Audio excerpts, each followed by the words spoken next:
Welcome back to the Emily the Mystic Show podcast for an episode today that is all about money and abundance, which is perfectly in alignment with the upcoming 11/11 portal. You guys know I am all about manifestation and wealth and abundance here in the Emily the Mystic world. And so I can't wait to introduce you to today's guest, who is Morgan Blackman.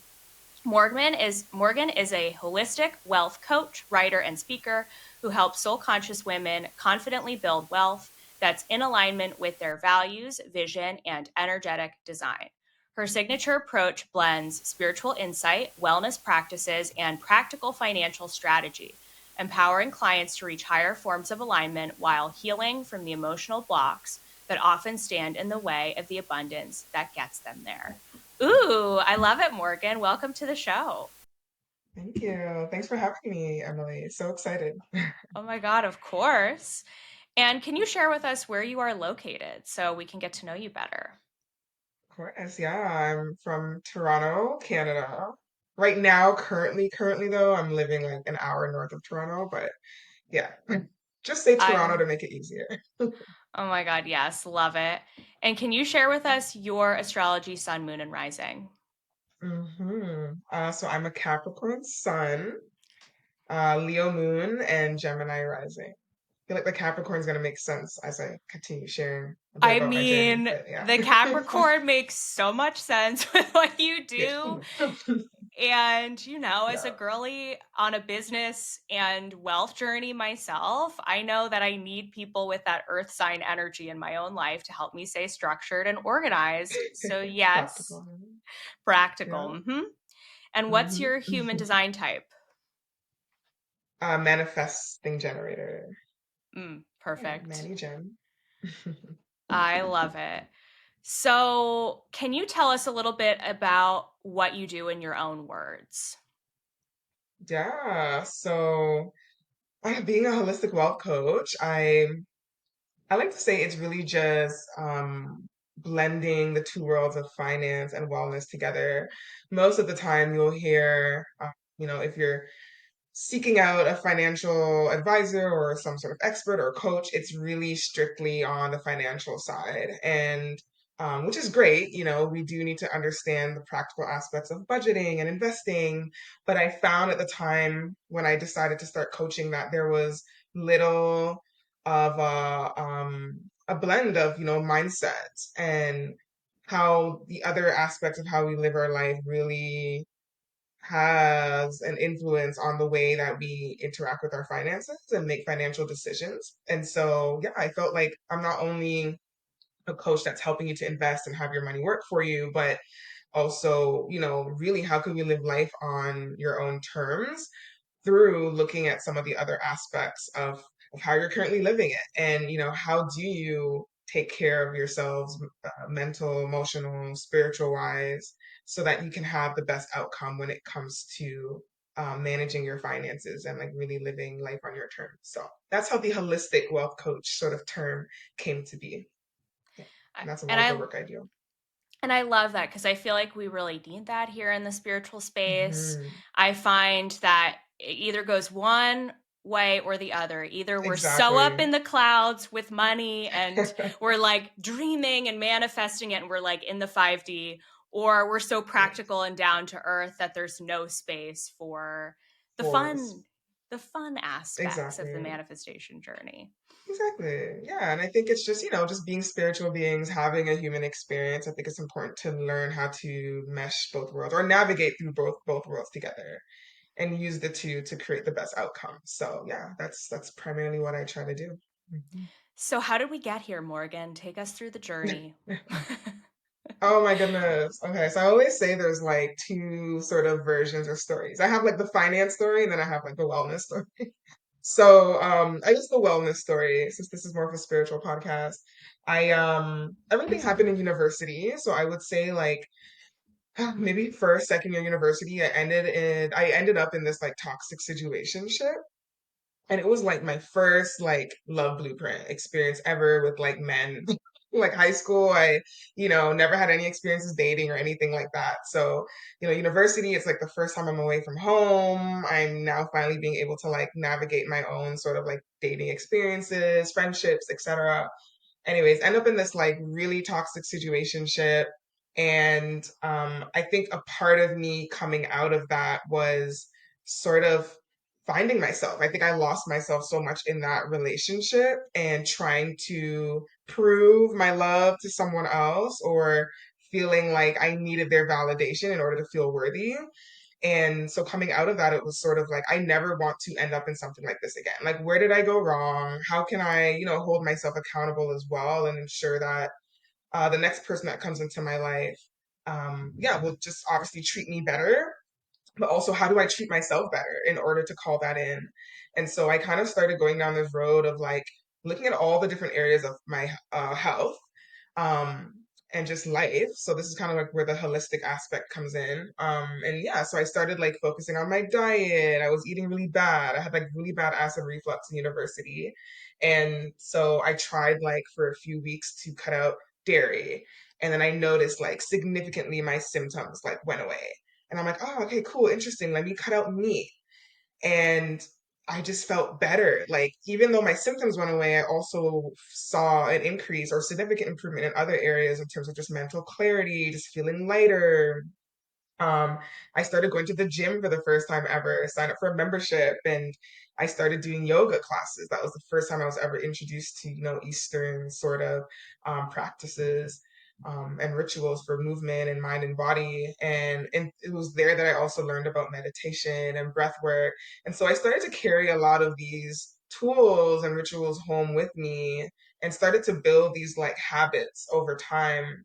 And even I think around that time too is when I started seeing angel numbers. So especially when I was in that situationship, I started to see like 1111 a lot, and I just started to get curious. And I was like, I remember when I was younger, always hearing that 1111 meant like make a wish, right? And so I was like, oh, I'm so curious. Like, why do people say make a wish? I remember like typing it into Google one night, and then I read up on Doreen Virtue. Like she came up, and then I started reading a bunch of her articles, about angel numbers and like the different numbers and what they mean. And for some reason, I remember in that moment, like, growing up Christian, I already had this, familiarity with the supernatural and this higher power and this higher being. But I think as I got older along the way, I kind of lost a connection to that. And there was something about Christianity that just didn't um not there was anything wrong with it. I think it just didn't resonate with me as much as it did when I was younger. And I knew that there was some conditioning behind that too, right? It's not like a religion that I chose, it was sort of chosen for me. And so when I started getting into like angel numbers and recognizing that, yeah, like you have these guides and these angels that care about you and they're sending you signs, like something felt so good about that. And that was when I really, I would say, like, started, like, that was like my spiritual awakening, like, specifically that moment where it was like, oh, shoot, yes, like, I'm here for a reason. I have a purpose and they care about me and they want the best for me. And so that paired with, taking good care of my body and eating good set me up, I think, to have the mindset of, okay, now I also want to master money and to get really good with that too. And just not even money in the currency sense, but just learning how to feel abundant and to feel resourceful and understanding what it means to tap into that energy. And it was around that time I had my roommate who was, we're still really good friends to this day. She was seeing a financial advisor at the time. Actually, she was dating someone that was kind of teaching her how to invest and telling her to go see a financial advisor. And so I was just having conversations with her. Like we would come home after school and she was like, oh yeah, like, I'm talking to this advisor. I put like $500 away and it's so cool to see my money working for itself. And I'm like, what? Like, teach me more. Like, I want to know how to do this. Put me on. And she was like, yeah, this is how you do it, XYZ. And then I kind of just started researching on my own. I started reading finance books. That was the first time I ever read a finance book, Rich Dad, Poor Dad. And then everything kind of just expanded from there. That first year that I decided to start investing, it probably would have taken me like 6 months of like consistent research before I felt confident to do it. And so I put my money into the stock market, about $5,000. And within a year of that time, I was able to double my investments. So I went from 5,000 to 10,000, choosing my own stocks and investment products. And that was when everything truly shifted for me around wealth and the possibilities of building wealth. And I recognized like there is so much power in this. This is actually easier than we think, but it's just that so many women just weren't taught these tools, these financial literacy skills.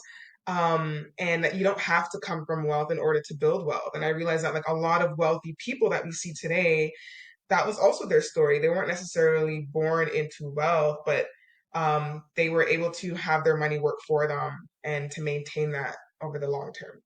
And so that's when I got into a place where I was like, wow, I feel like I'm really mastering like every kind of area of my life right now. I'm feeling good. I'm feeling the best I've ever felt. Feel so in control of my life and the vision of the woman that I'm going to become or that I want to become, it feels more achievable. And I just want to empower other women to find that for themselves as well, but through the angle of money. And so that's when I decided to become a holistic wealth coach. And here I am today. Oh my gosh, I am obsessed with that whole story and that journey. And I just find it fascinating when there's a person in your life that plays that role of that catalyst and that activator Yes. for you, even in the pain and the discomfort that I'm sure you were going through Yeah, during that situationship. It also awoken new parts of you that needed to come it online did. to help you get your spark back. Yeah, it's so interesting. Like sometimes I remember when I was younger, I used to be like, oh, do I regret meeting this person? And I'm like, no, like honestly, if I had never gone through that situationship, maybe I would have been where I am today, but not in this timeline. Like maybe 5, 10 years out from now. I think it definitely would have taken me a bit longer. And so, yeah, I have just so much gratitude for the people that have come into my life, the toxic situationship, the friendships that I already had, the friend that was investing. And like, yeah, they definitely all became catalysts to where, yeah, to become the woman that I am today. So, I love that. And I feel like it's important to ask too, going into all of this, did you have a money or business background? Like, did you go to school to study money? Did you have any ah, jobs that led to that? Or was this just a truly self led journey that you were on? yeah, everything really truly self-led. Like, so my mom's always worked a 9 to 5. She worked mostly in the travel industry, which is really interesting because I eventually grew up to love travel and stuff. But my dad, he's always been an entrepreneur. He's an accountant slash like real estate agent. So I always grew up with yeah, just seeing this person working from home all the time, the lifestyle that like so much of us want to embrace and embody now. He was already living it. And he was kind of like the stay-at-home dad, like whenever I'd come home for school for lunch, like dad was always home and like working away and on the phone, taking all these business calls. And I grew up really shy. So I actually never wanted to do anything with business because I always saw him interacting with other people. And that was one thing where I was like, oh, like that's so draining just being an introvert. Like I don't want to have to constantly interact with people and be on these phone calls and have to show up.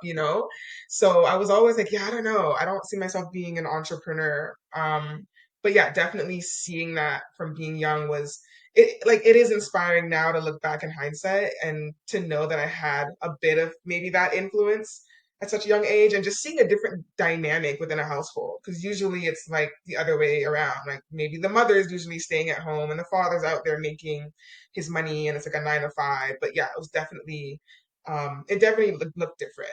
And I really love that because then it allows me to realize like what's possible for me. Like I don't have to have this sort of conventional way of living my life or building a business and making money. So yeah, I love that you share that. I think that's important because I think sometimes as women, if we didn't come into our own wealth journey with that background where we were taught by others, from a young age to how to save and invest our money, we kind of think, oh my God, I can't do this. Like, this is going to be too yeah, hard, or this is scary, or we can have a lot of fear around it.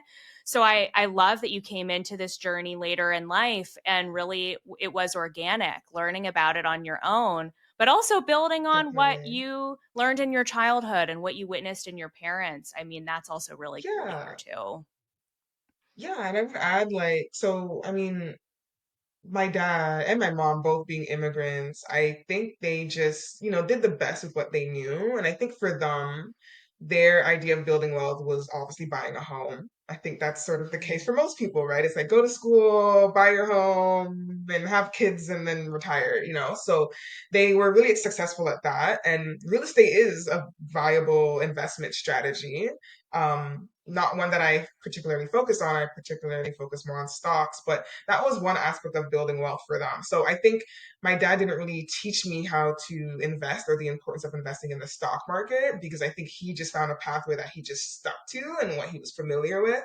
And it would have been nice if he had opened my mind up to different pathways.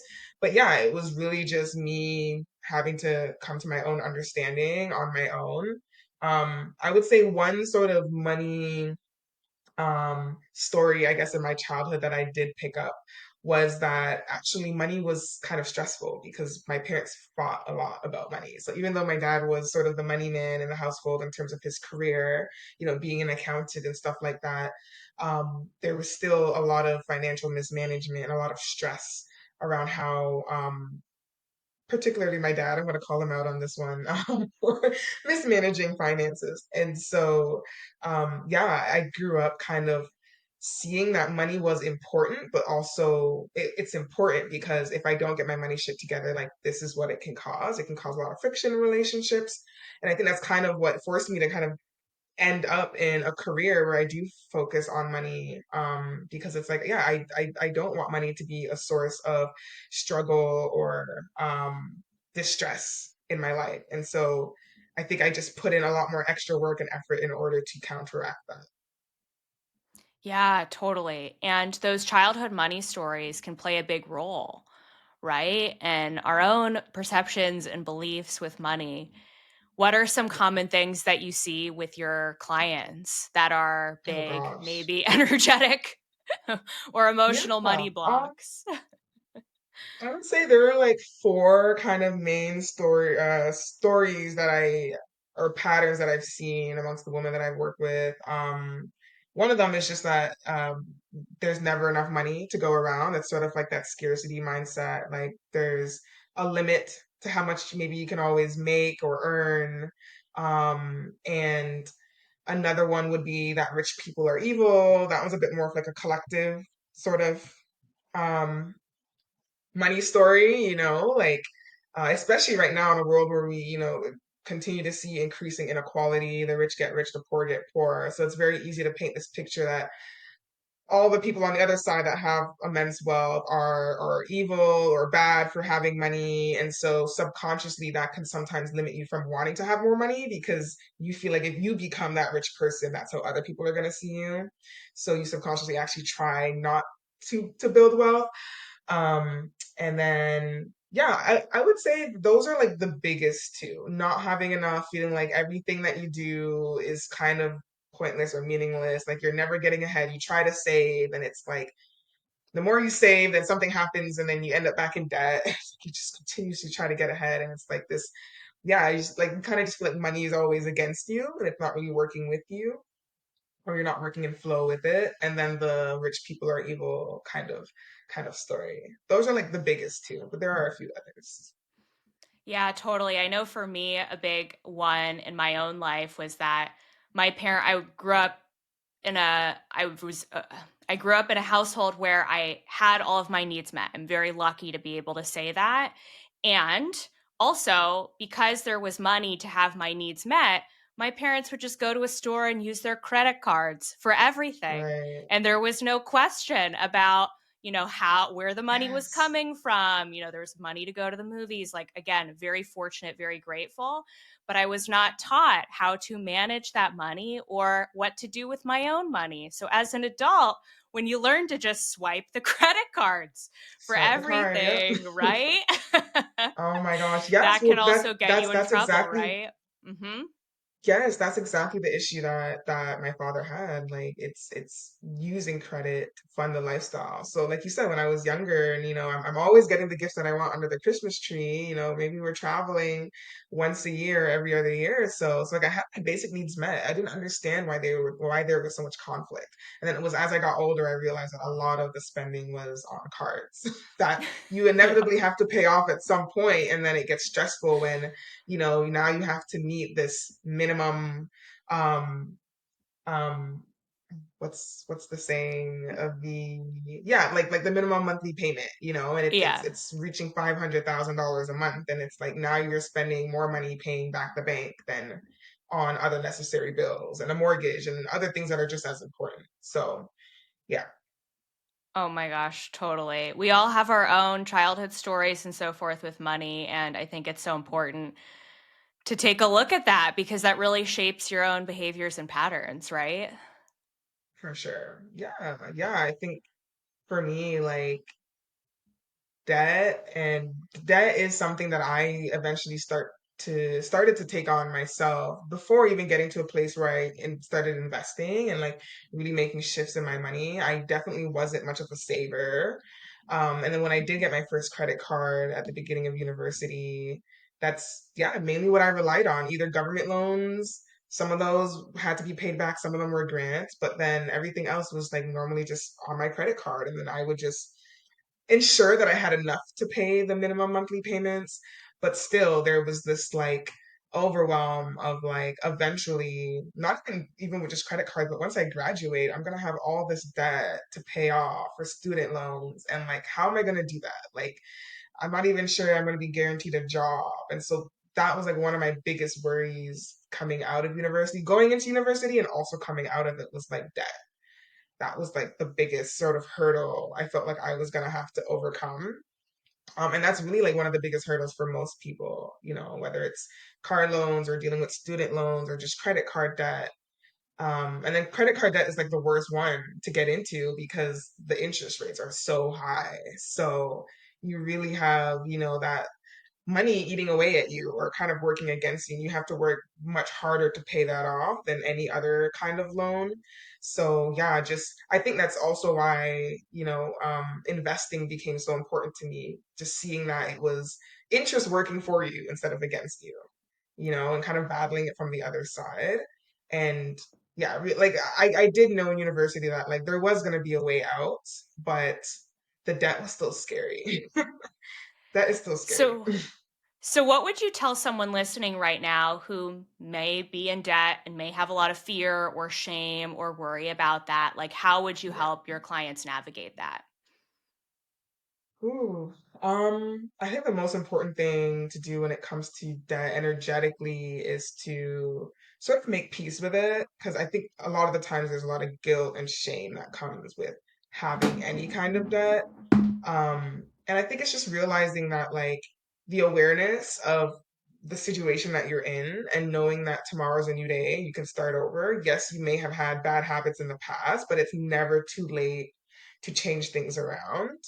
And I think with me, I'm someone that's like, when I see debt, it feels a little overwhelming, and it's like, oh, like I want to be able to pay this off overnight, and then if I can't, I feel like I'm such a failure. And it's recognizing that like good things take time, right? Like it took you a while to rack up the debt, so it's gonna take you just as much time to probably pay it off, if not more.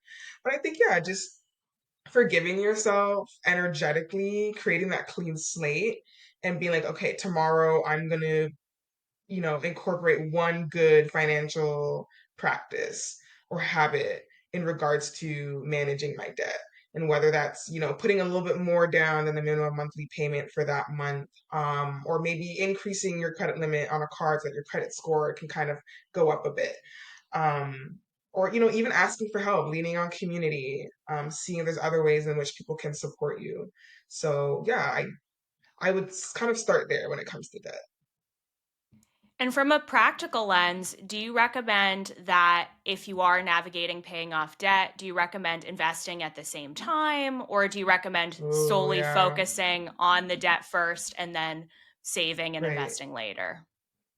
So I feel like a bit of a hypocrite because so when I started investing, I did have debt. But the best way to go about it is to not have any debt at all. So focus on paying off the debt, especially if it's high interest debt like credit cards. Because right now, I mean, yeah, depends on the economy, but like right now, credit card interest rates are like can be up to 30, 35%, maybe even 40. Like they're really high right now. So with investing, um, depends on how you're investing. If you're investing in the stock market and you have your money in like a regular mutual fund or someone's managing it for you, the annual investor is going to see on average around like 7 to 10% returns.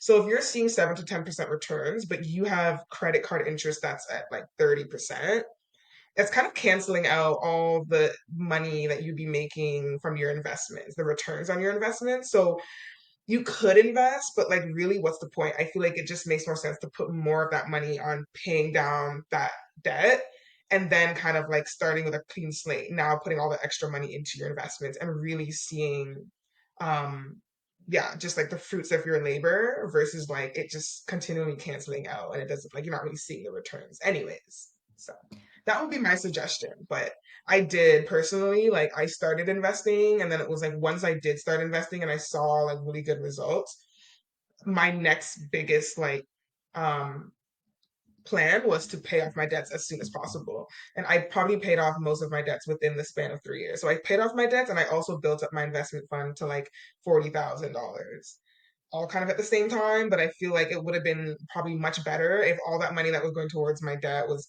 straight going towards my investments, right? So yeah. I love that answer. And then that taps into the next question, which is how do you feel about budgeting? How do you help your clients with Mm. budgeting? I know that's a hot button topic in the money and wealth industry with coaching. So, Yeah. how do you feel about that? Oh, so budgeting is an interesting one. I feel like it's not a one size fits all. Um, when I kind of started learning, or like, yeah, like learning about personal finances, the main way to budget is always like a spreadsheet. And like whether it's an Excel or some spreadsheet that you find online, and those never really worked for me. I'm pretty sure I'm neurodivergent in some way, and I don't know, something about spreadsheets just don't stick.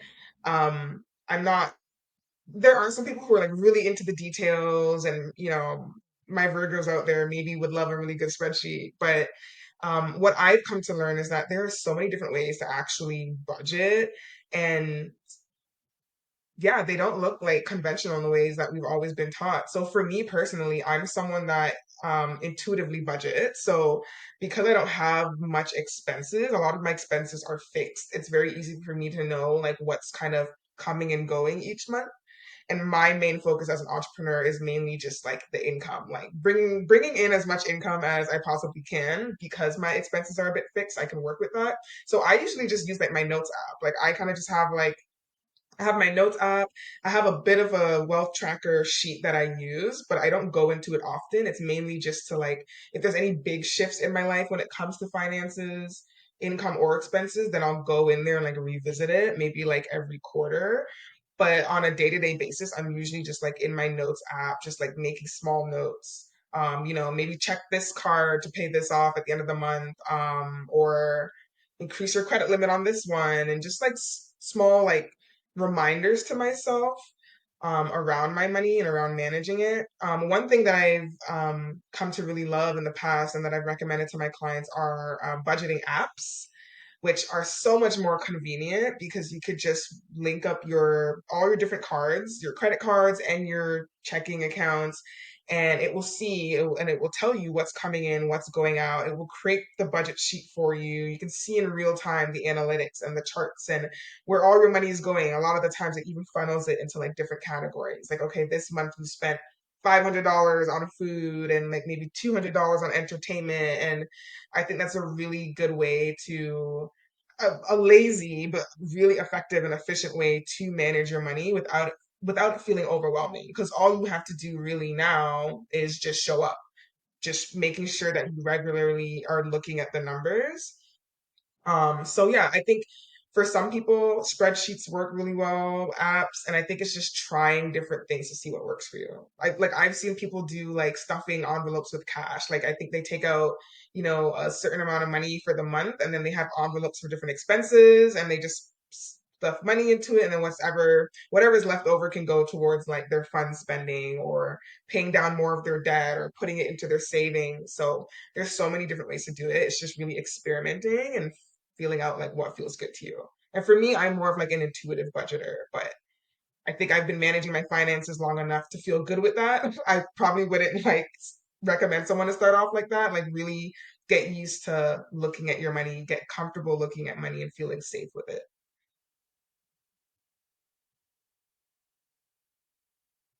Oh, I think your audio cut out.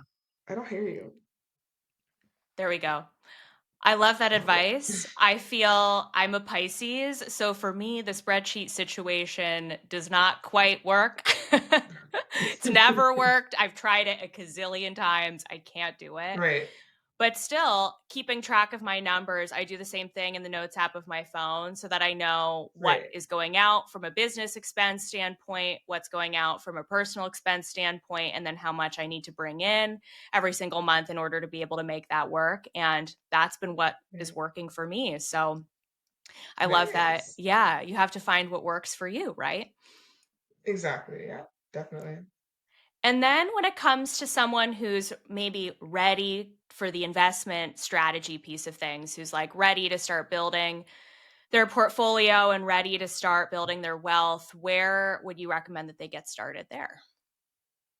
Oh, okay. So investing.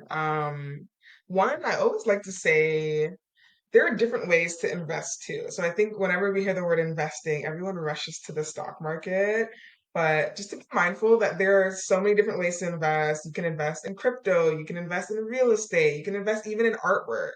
I have a platform where I think I have money, not I think, I have money invested in like a Basquiat painting right now. And, when that appreciates, my money goes up too. So I think there's so many cool and fun ways to invest your money. And investing is really just putting your money into some sort of asset or vehicle that appreciates over time. So anything that will bring you more returns in the long term. And so personally, I've had a lot of success with investing in the stock market. So when it comes to investing in the stock market, I think it's the best way to start investing because it's a easier barrier to entry. Like with real estate, you have to have a lot of money saved up for a down payment. But with investing, you can start with $1, $50, $100, 1,000, right? Really with like whatever you have. There's two ways to really start. So the way that I suggest would be to talk to a financial advisor or pretty much just have someone manage it for you. So sorry, yeah. So there's two ways. One way is to invest by yourself, do it the DIY route, and you're choosing all your own stocks and whatever investment products. The other route is to have someone manage it for you. So if you have someone manage it for you, which is the pathway that I recommend, there are two ways to do that. And one of the ways is you can go to a financial advisor, just go to any of your local banks, and most of them would have a financial advisor. You book an appointment, sit down with them, tell them your financial goals. Most people are investing for their retirement. That's usually like the traditional reason and way to invest to secure your retirement. And they're pretty much going to ask you certain questions like what are your goals, what's your level of risk. They'll probably assess like how old you are you an entrepreneur, do you have a stable 9 to 5, things like that to determine like what type of investment products to put your money into. um, the second way is through a robo advisor. So this is a bit new, and this is a AI platform that pretty much asks the same questions that a financial advisor would ask you, but it's just all built into this app, and it's pretty much just managed that way. Um, there are certain robo advisors, like in Canada here, we have one called Wealth Simple. I believe that there are financial advisors built into it now, but it's not like a physical bank or branch. Like everything is digital. You could just go into your account in real time and see like where your money is going, how your investments are performing. You can change um you could change your portfolio at any time in terms of like risk level. So yeah, those are the two ways. Financial advisor, if you're like, I'm not really fancying the whole technology stuff. And you probably prefer like real life connections and having somebody you could sit in front of and actually talk to and discuss. And then robo advisors, I think the benefits to robo advisors is like the fees are much less because you don't have like a physical person really managing your account. So it's actually cheaper to manage your money and invest in that way. So I prefer robo advisors, and that's the way that I still invest my money today. So that's the first place to start. Go talk to someone or find a robo advisor that you feel comfortable with and start there. So cool. So many good tips. Thank you, Morgan, for all these like amazing practical tips today. I love it. Of Getting more course. into like the spiritual lens of things, Yeah. what are some ways that you recommend manifesting more money and creating more money to bring Ooh. into your life? Oh my gosh. I don't think anyone's asked me this yet. Okay. So I truly think manifesting is easier than we make it out to be. Like I think we kind of bring in all these, vision boards and like these fun tools to, bring forth our ideas into reality. But really what manifesting is just intention matched with action. Like that's really just what it is. It's really just setting that intention out there. This is what I want, and then doing the work to get there. So Yep. um, I actually have this saying, or a framework, with my clients called TMA. So time, mindset, and action. And so we want to work on all three areas. Time is really just something that's actually out of our control. So the time piece is like not forcing our manifestations to happen within a specific time. Because I know, a lot of the times it's like, please God, like let $20,000 rain into my hands today. But that's not necessarily like how it works. It could, I don't know, but I think it's also understanding that with manifestation, sometimes we're manifesting out of our ego, from a place of ego, which isn't necessarily bad, but I feel like sometimes in a spiritual context, sometimes what we think we want is not actually what we need. And so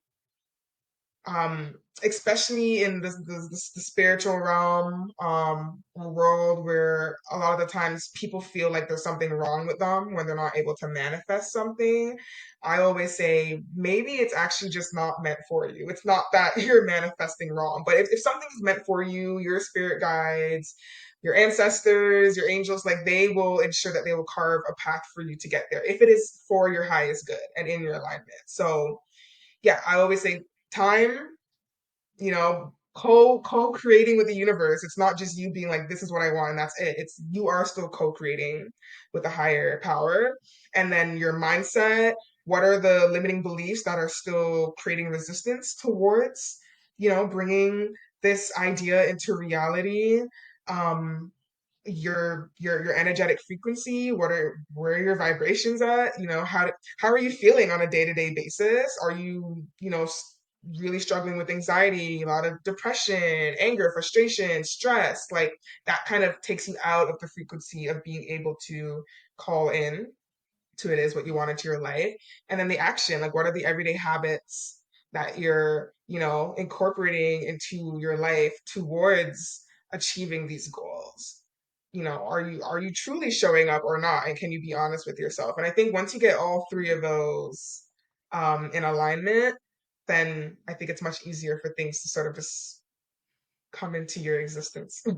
Totally. And start flowing in.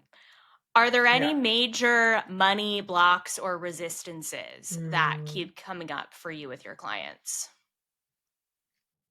Yeah, I think we kind of touched on it earlier. I think for me, it's just, or at least for my clients, um, usually it's just the not making enough, not having enough, Yep. not seeing really necessarily the abundance that people might have around them or have available to them. It's actually something that I'm talking a lot about in my work lately, and the difference between being wealthy and being resourceful. And I think there's so many ways to be resourceful outside of this like capitalistic kind of lens.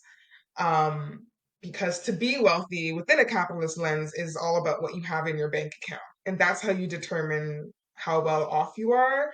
But I think that we've really underestimated the power of having community and just finding ways to barter, outside of capitalistic frameworks to have more than enough and to feel abundant.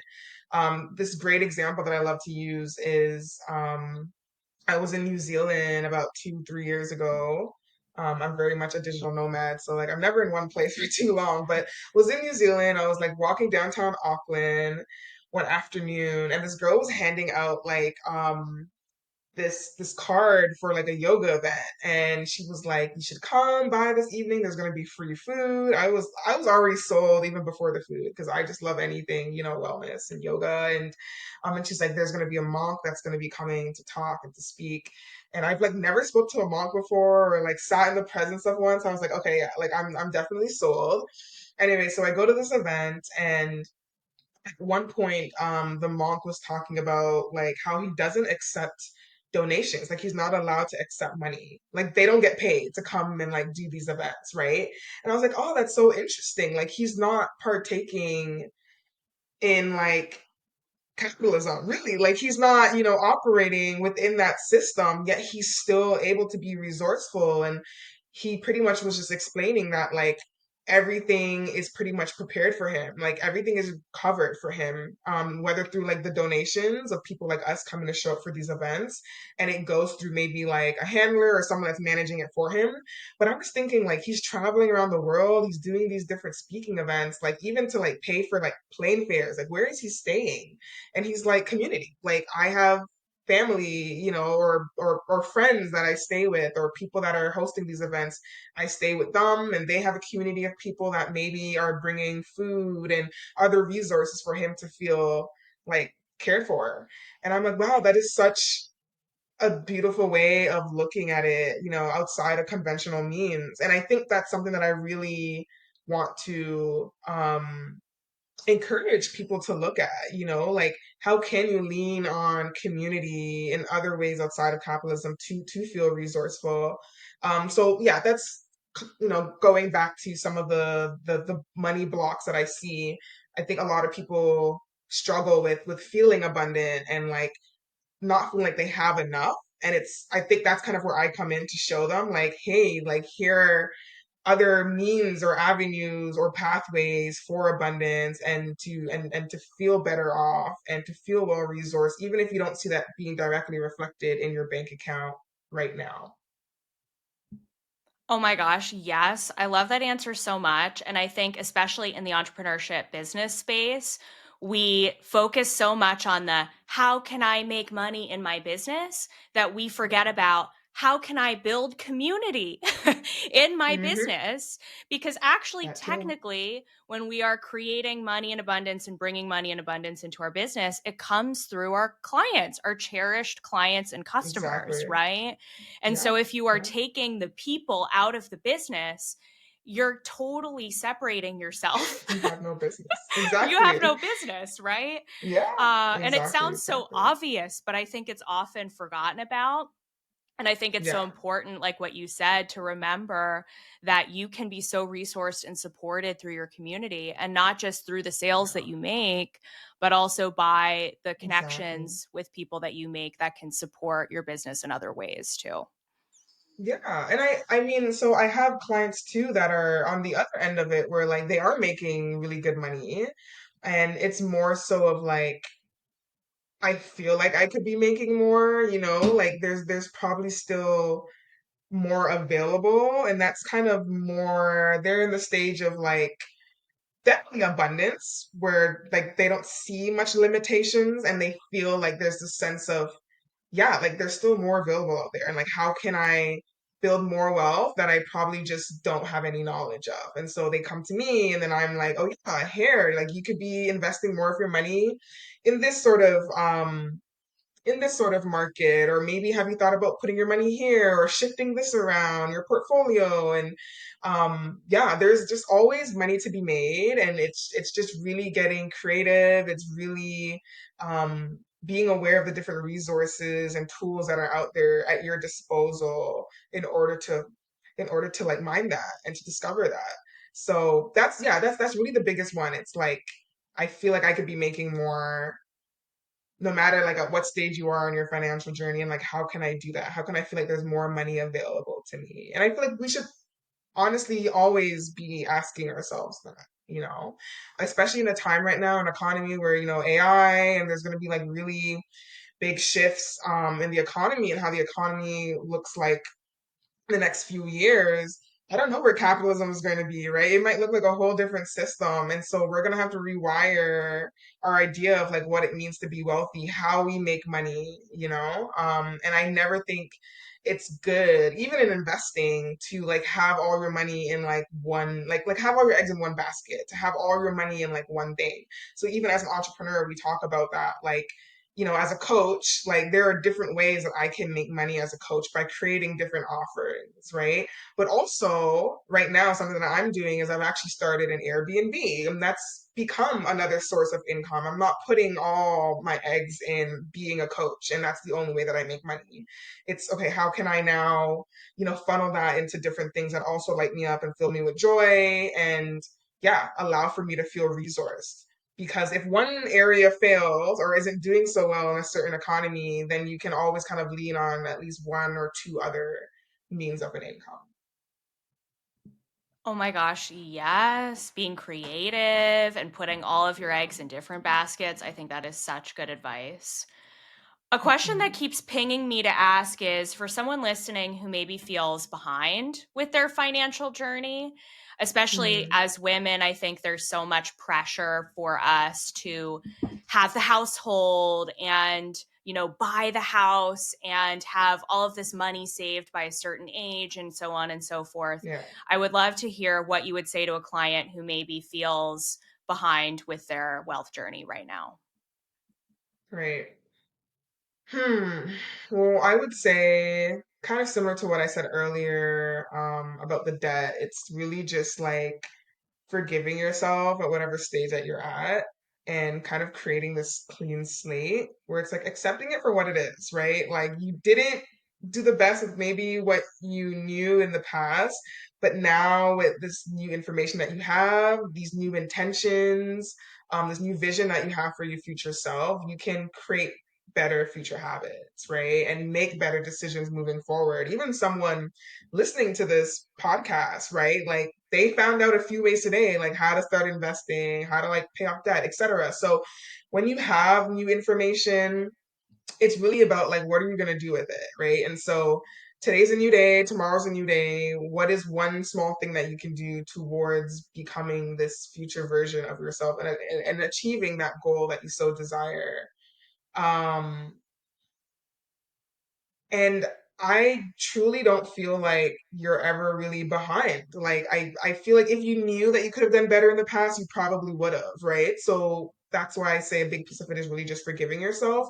When it does come to investing, I am gonna be real and say that like um it's not in the sense that you're behind, but it takes a lot more to catch up. So, specifically with investing in the stock market, the earlier you start investing, the more time you have to sort of build and have that compound interest working for you. If you start later, say someone who's like 40 instead of 20, it would just mean you probably would have to put more money into the stock market in order for that compound interest to really do the same work that it was doing for someone who started at 20. So maybe someone at 20 is putting in $500 a month, $200 a month, versus someone at 40 would have to put in $1,000 a month. And, someone at 40 probably, I don't know, if they're making more, maybe they're like later on in their career and they have the ability to do that. But there are still a lot of people who like, $1,000 is rent, if not more. So, to be realistic, I would just say start with where you're at. Even if you feel a little bit behind, don't just feel like, well, there's no point. There's always still a point to investing, right? I'd rather you have $500,000 in your investments by 65 than like 100,000 or zero, right? So always start. If you can start earlier, yes, the better. And like you still just like never know where life can take you. Like you can win the lottery and have end up still maybe having more than the person who started investing at 20, right? So your financial situation is always changing. There's always new opportunities revealing itself. And so that doesn't mean that if you feel behind today, you're gonna be behind in the future, right? You actually might be further ahead than other people. So yeah, what's there's this like this popular proverb I always used to hear growing up, or I think it's in the Bible. It's like the first shall come last and the last shall come first, or something like that. And people always say that to prove a point that even though you're starting behind, that doesn't mean that things can change in the future, and you actually might be ahead of everyone else. So Totally. And I think your soul path is your soul path. And if you're feeling intuitively right, guided to start with your money journey today, then start where you're at today, you know? And sure, if you're not ready exactly, today, you'll know when you're ready and kind of trusting your own path and exactly where you're meant to be in the moment. So I love that so exactly, much. yeah. Any Thank you. other money related tips or anything else, Morgan, that we haven't covered today that you think is important that Mm. we talk about? Yeah, I feel like we talked a bit or a lot about the scarcity mindset. I find a lot of people come to me in that mindset. And I think one of the biggest practices I like to share with my clients, or just any podcast that I'm on or any workshop I'm doing, is the act of gratitude. I think it's so underrated. And actually maybe not so much underrated nowadays, with everyone kind of on the personal development journey, but um if anything, it's more a practice that people probably find a little corny, but I think it's so powerful because I think it's the one thing you can do in this moment that's free. It costs nothing to literally just sit and ask yourself and look around you and find gratitude for what you already have, right? Because when you're coming from a scarcity mindset, you're focusing on what you don't have. It's a lot of lack. It's like your mind is so used to looking at like what's not working, what you don't have. And I think when you're able to train your mind to say, no, I actually have a lot that I could be grateful for. Yes, there are always, of course, going to be things that you still don't have and that you want, but there are things that you have right now. Did you have 3 meals today? Do you have a roof over your head? Even just the basics, covering the basics, right? It's a beautiful day outside. I got to go for this beautiful walk. I'm able bodied enough to go for this beautiful walk. And I think that's the easiest way to shift from scarcity to an abundant mindset and to realize like you actually have more than or exactly what you need already. And it doesn't mean that the other things that you want, you still can't aim for them, right? And you still can't desire, but let's also focus on what we do have and yeah, what we could be grateful for now. Oh my gosh. Yes. Gratitude is such a radical and important practice, Mhm. such a big part of my own life. So I'm so glad you said that. Oh my gosh, Morgan, where can people find you? How can they work with you? What do you have going on in your business right now? Hmm. Yeah, you can find me mainly on my website, morganblackman.com. It's just my name, and the same for my YouTube channel. I also started a Substack at the Wealth Letters, so that's where I have like my weekly newsletters. You can find me there too. Yeah, right now I am focusing on actually in the new year, I'll be launching my Wealth Wall course. It's a course, but I'm also turning it into like a group coaching program, which is really exciting because I feel like I haven't really done much group coaching offerings in the past few years. So it's a course that you can take standalone on its own. But if you want more community, if you want more, one-on-one accountability or at least group accountability through me showing up in real time, I'm going to be offering, yeah, the group coaching version of that. So if you sign up for like the wealth letters, if you're on my website, you'll probably see somewhere on there an invitation to join that within the next few weeks. Definitely tap in, or you can send me an email, send me a message, and we can correspond from there. Amazing. That sounds magical. Perfect. And of course, we have to wrap up this episode today by talking about being a mystic. Morgan, so what does being a mystic mean to you? Hey, so I feel like being a mystic to me is someone that wants to learn more about the unknown, and the unknown in the sense of like the spiritual realm, the other realms, supernatural.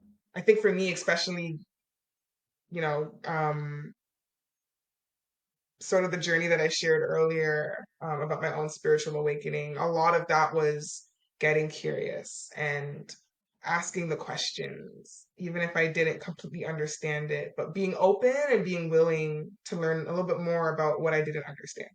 And I think mystics, true mystics, are those who aren't scared to find the answers. Yes, so true. We are not scared to find the Yeah. answers. I love it. And do No. you have any final tips for living a mystical life? Hmm. Yeah, I think kind of what I just said, like get curious. Really, curiosity is what led me to this great life that I'm living now and being able to help and empower other women. I just always continue to ask questions, never just took things at face value or surface level, whether it was working on mindset and getting to the root of why I believe that money was evil or that money was hard to come by, yeah, just constantly unraveling the layers and asking why. So, true mystics, ask why more, get curious, let it lead you to the way.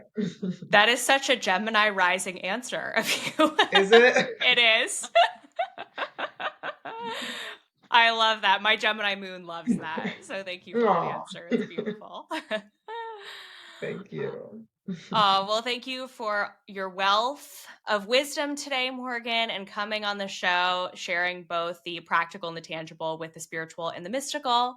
So we so appreciate your time, and everyone go find Morgan and yeah, follow along with her journey. Thanks so much, Morgan. Anytime. Take care.